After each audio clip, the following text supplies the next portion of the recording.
جمال الوجود بذكر الإله وتصفو الحياة بنور هدى.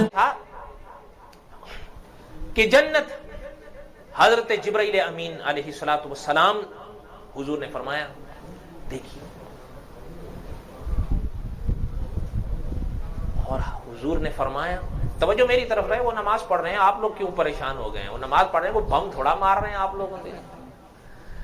حضرت جبرائیل امین علیہ السلام نے فرمایا، حضور نے فرمایا کہ پڑھنے دیکھنے کے بعد، اور جو جنت پھر وہ کیا کہتے ہیں، ہمارے مولانا عبدالشکور دین پوری رحمت اللہ علیہ فرمایا کرتے تھے، کوئی اگر پوچھے نا کہ محمد الرسول اللہ نے کیا دیکھا صلی اللہ علیہ وسلم، تو حضرت فرمایا کرتے تھے ان سے کہنا کہ محمد الرسول اللہ نے قرآن کو اترتے دیکھا، محمد الرسول اللہ نے جبریل امین کو دیکھا، محمد الرسول اللہ نے حضرت آدم سے حضرت عیسیٰ تک انبیاء کو دیکھا، محمد الرسول اللہ نے لوح کو دیکھا، محمد الرسول اللہ نے جنت کو دیکھا. آگے فرماتے تھے کہو محمد الرسول اللہ نے دوزخ کو دیکھا. آگے حضرت فرماتے تھے ان سے کہو محمد الرسول اللہ نے رف رف کو دیکھا. آگے فرمایا اگر کوئی کہے تو ان سے کہو ہر بات ختم کر دو کہ محمد الرسول اللہ نے خدا کو دیکھا صلی اللہ علیہ وسلم، بات ہی ختم ہو گئی. اور حضور نے فرمایا جنت میں نے آنکھوں سے دیکھی ہے. اسی لیے علماء دیوبند کا عقیدہ ہے کہ جنت ہے، جنت بن چکی ہے. کیا ہے؟ بن چکی ہے. اور آگے سنیے کہ حضور نے فرمایا حضرت جبریل امین علیہ الصلوۃ والسلام نے جب دیکھا تو حضور نے فرمایا کہ حضرت جبریل نے اللہ سے پوچھا کہ اللہ یہاں کون ہے جو نہیں آئے گا.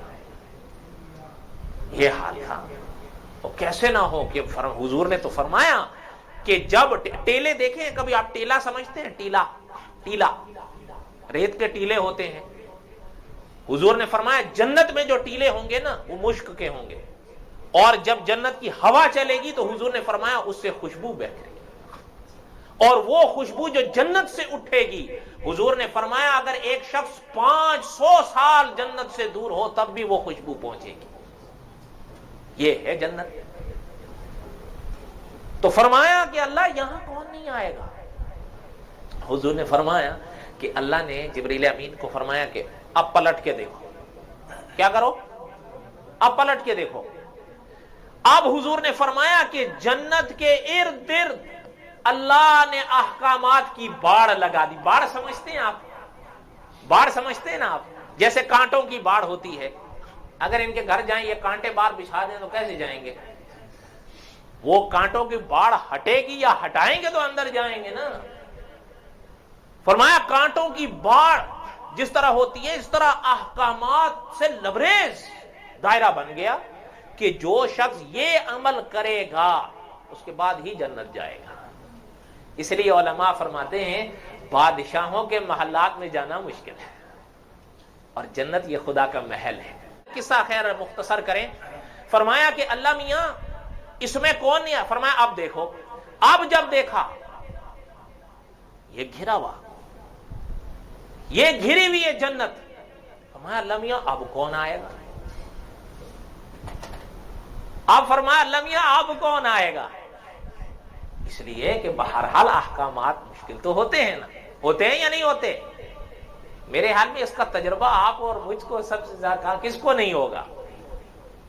وہ جو بڑے اکابر ہوتے ہیں ان کے تو کہنے ہی اور ہیں. آپ اور ہم کے لیے تو 5 وقت کی نماز بھی ہم حقیقت ہے، ورنہ غالباً حضرت حاجی امداد اللہ مہاجر مکی رحمت اللہ علیہ فرماتے تھے کہ اگر اللہ میاں نے مجھ سے پوچھا کہ امداد کیا چاہیے تو میں کہوں گا اللہ میاں بس تھوڑی سی جگہ اپنے عرش کے قریب دے دے کہ نماز پڑھتا.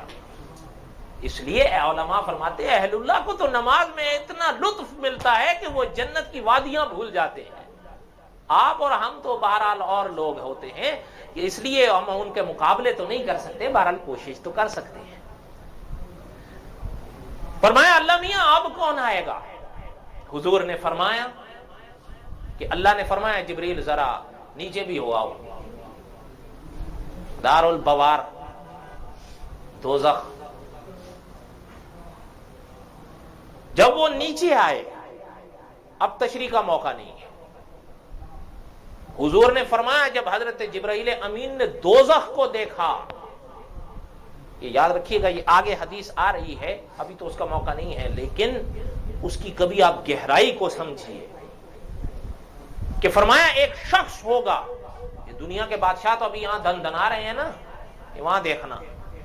حضور نے فرمایا کہ فرشتہ ایک ہاتھ سے اس کو گریبان پکڑ کے اوپر کھڑا کر دے گا، گھاٹی جیسے نہیں ہوتی گھاٹی، ایسے کھڑا کر دے گا. اور فرشتے کے ہاتھ سے کوئی ماں کا لال چھوٹ نہیں سکتا، سمجھ رہے ہیں نا آپ ایسے. اور حضور نے فرمایا کہ فرشتہ اوپر دیکھے گا، اگر تو اعمال نامے کے لحاظ سے پاس ہو گیا تو اللہ فرمائے دیں گے کہ چھوڑ دو، لیکن اگر فیل ہو گیا تو اللہ فرمائیں گے پھینک دو. حضور نے فرمایا جیسے ہی فرشتہ وہ ہاتھ ایسے چھوڑے گا وہ نیچے گرے گا. حضور نے فرمایا اس گھاٹی اوپر سے لے کر دوزخ تک پہنچتے پہنچتے اس کو 40 سال لگ جائیں. یہ اس کی سزا ہو. وہ ایسی نہیں، جب حضرت جبرائیل نے دیکھا تو فرمایا، حضور نے فرمایا کہ حضرت جبرائیل نے فرمایا اللہ میاں یہاں کون آئے گا، یہاں کون آئے گا، اتنی بھیانک. حتیٰ کہ آپ کبھی یہ جو کلام پاک کا 29واں سپارہ آپ پڑھے تو صحیح کہ اللہ تعالیٰ جو فرماتے ہیں کہ کچھ ایسے ہوں گے کہ میں اپنے فرشتوں سے فرماؤں گا کہ پکڑو، خذو، پکڑو انہیں، فغلو، کھینچو انہیں، ثم الجحیم صلو. سمجھ رہے ہیں؟ اچھا یہ حضور نے فرمایا، جبریل فرمایا اللہ میاں یہاں کون آئے گا. بڑی عجیب بات ہے. فی سلسلۃ، کبھی آپ پڑھیے قرآن کریم کی اس آیت کو، 70 ذراعاً، اللہ فرماتے ہیں جو ایک سانپ لپٹے گا 70 گز لمبا ہوگا. لیکن اللہ میاں نے خود فرمایا وما ظلمناہم، ہم ظالم نہیں ہیں کہ تمہیں یہ سزا دیں، ولیکن کانوا انفسہم یظلمون، جو کچھ کرتے ہو تم خود کرتے ہو، یہ تمہارے ہی اعمال کا. اور یاد رکھیے علماء نے ایک خلاصہ لکھ دیا ہے کہ دوزخ کی آگ کو بھڑکانے والے آپ کے اور ہمارے عمل ہیں، انہی سے بھڑکتی ہے. ورنہ ایسے بھی ہوں گے، یہ انشاءاللہ آگے آئے گا، جب دوزخ کے اوپر سے گزریں گے وہ ایسے ہوں گے کہ ایمان اور عمل میں اتنے سجے ہوئے ہوں گے کہ حدیث میں فرمایا گیا دوزخ خدا سے کہے گی کہ اللہ اس ایمان والے کو یہاں سے گزارے، میں تو بجھ جاؤں گی. اتنا ایمان کا اثر. اس لیے حضور نے فرمایا کہ اس موقع پر ایک پر کثرت سے پڑھا کرو آمنت باللہ ورسولہ. فرمایا اللہ میاں یہاں کون آئے گا. حدیث میں فرمایا گیا، مفہوم کو سمجھیے، اللہ نے فرمایا پلٹ کے دیکھو. فرمایا جب اب دیکھا تو اس دوزخ کے ارد گرد اب ایک اور باڑ دیکھی. شرابی یہاں، زانی یہاں، سود خور یہاں، امانت خور یہاں، جھوٹا یہاں، کافر یہاں، پھر اس کے بعد بے نمازی. ہاں اس کی سزا یہی ہے، یہ یاد رکھیے گا.